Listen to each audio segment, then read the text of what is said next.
Hello friends, मेरा नाम है श्वेता पटेल और मैं आगरा की रहने वाली हूँ। आप तो मुझे नहीं जानते लेकिन धीरे धीरे जान जाएंगे। और ये मैं बताती हूँ, ये मेरी चाय की शॉप है, इसको मैं संभालती हूँ।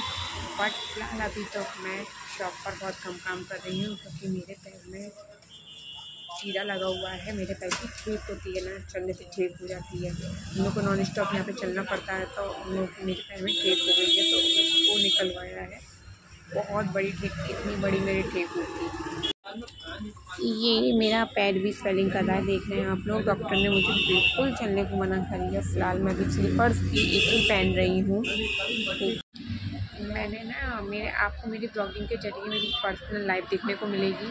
और मैं आप लोगों को बता दूँ कि ये ब्लॉगिंग करने का मैं बहुत लॉन्ग टाइम से सोच रही थी, बट नहीं कर पाई। लेकिन अब आप मेरे चैनल को सब्सक्राइब कर लीजिए, मेरे चैनल को बहुत सारा प्यार दीजिए ताकि मैं भी आगे बढ़ सकूँ। Please subscribe my channel. मिलते हैं नेक्स्ट वीडियो में। बाय।